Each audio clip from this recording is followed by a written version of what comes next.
नमस्कार दोस्तों, आपका स्वागत है। इस वीडियो में हम जानेंगे श्रीमद् भगवद गीता के अध्याय 7 के विषय में। चलिए जानते हैं अध्याय 7 की महिमा से जुड़ी हुई यह कहानी। ये कहानी है एक ईमानदार व्यापारी की।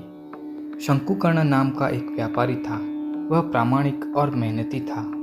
वह रोज सुबह पूजा पाठ कर व्यापार के लिए आस पड़ोस के गांव में जाता था।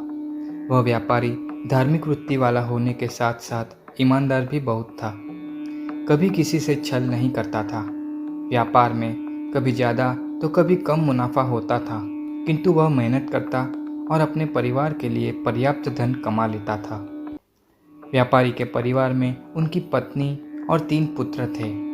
पुत्र छोटे होने के कारण व्यापार में सहायता करने योग्य नहीं थे। पुत्रों के भविष्य की चिंता के कारण व्यापारी अधिक धन कमाने के लिए खूब मेहनत करता था। ऐसा करते करते व्यापारी के पास काफ़ी सारा धन इकट्ठा हो गया था। अब व्यापारी को धन की चिंता होने लगी थी। उसे धन की चोरी होने का भय सता रहा था। उसने सोचा कि अगर धन को घर में रखेगा तो चोरी हो सकती है और किसी और के पास रखे तो वो धोखा दे सकता है। अपने धन को सुरक्षित रखने का कोई उपाय उसे नज़र नहीं आ रहा था। वह अपनी पत्नी को भी इस विषय में कुछ बताता नहीं था। एक दिन काफ़ी सोचने के बाद व्यापारी रात को उठा और सारा धन घर के पीछे की जगह जहाँ एक बड़ा वृक्ष था वहाँ खड्डा करके उसमें छुपा दिया। खड्डे के ऊपर उसने पुराना सूखा हुआ कचरा और घास डाल दिया। अपना सारा कमाया हुआ धन छुपाने के बाद भी उसे उसकी चिंता लगी रहती थी। एक दिन व्यापारी जब व्यापार करके घर लौटा, उसको हृदय रोग का हमला हुआ और कुछ ही देर में उसकी मृत्यु हो गई। इस तरह अचानक मृत्यु से वह किसी को छुपाए हुए धन के विषय में कुछ बता नहीं पाया। मरते समय उसे उस धन की चिंता थी, इसलिए वह दूसरे जन्म में नाग बनकर अवतरित हुआ और जहाँ धन छुपाया था वहाँ रहने लगा।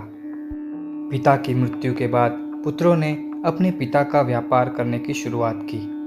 अब वह लोग सुखी सुखी जीने लगे। शंकुकर्ण जो सांप के रूप में था, उसे बड़ी चिंता होने लगी। समय बीतते उनके पुत्र बड़े हो गए, उनका विवाह हुआ और बच्चे भी हो गए।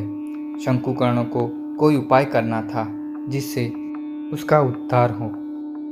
कई बार उसने अपने पुत्रों के स्वप्न में आकर संकेत दिए कि वह नाग रूप में व्याकुल है, किंतु पुत्रों को कुछ समझ नहीं आता था।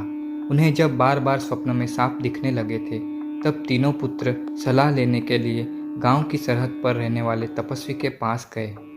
तपस्वी ने तीनों को बताया कि उनका कोई पूर्वज सांप बनकर रह रहा है जो मुक्ति के लिए तुम्हें संकेत देना चाहता है। तीनों ने तपस्वी को प्रार्थना कर इसके उपाय करने के लिए पूछा। तपस्वी ने उनको कहा कि तुम किसी विद्वान ब्राह्मण से गीता के 7वें अध्याय का पाठ करवाओ। तपस्वी के कहने पर तीनों पुत्रों ने पड़ोस के गांव में रहते ब्राह्मण को निमंत्रण भेजा। अपने घर के पीछे की जगह में पूजा और अध्याय के पाठ के लिए व्यवस्था की। जब विद्वान ब्राह्मण ने 7वें अध्याय का पाठ पूर्ण किया, वृक्ष के नीचे की जमीन से नाग बाहर आया। ब्राह्मणों के पास आकर अपने प्राण त्यागे। उसके देह से दिव्य तेज प्रकाशित हुआ और उसमें शंकुकर्ण का दिव्य देह प्रकट हुआ। शंकुकर्ण ने अपने पुत्रों से कहा, आपने जो 7वें अध्याय का पाठ करवाया है उससे मुझे मुक्ति मिली है। इस वृक्ष के नीचे की जमीन में मैंने धन छुपाया था। उस धन को खोज उसका शुभ कार्यों में उपयोग करना। इतना कहने के बाद शंकुकर्ण का दिव्य देह आकाश के मार्ग से जाते हुए अदृश्य हो गया। दोस्तों, ये थी कहानी अध्याय 7 के महिमा से जुड़ी। महिमा कथा का मुख्य उद्देश्य पाठ करने के लिए प्रेरणा पाना है। कथा वार्ता को सुनकर मनुष्य शुद्ध भाव से अध्याय को सुनने के लिए प्रेरित होता है, जिसे सुनकर वह ज्ञान प्राप्त करता है और जीवन में परिवर्तन लाकर जीवन को शुद्ध बनाता है। यदि आपको यह कथा वर्णन अच्छा लगा हो तो इसे अन्य लोगों तक पहुंचाएं। ऐसे विषयों के विषय में और वीडियो देखने के लिए चैनल को सब्सक्राइब करें।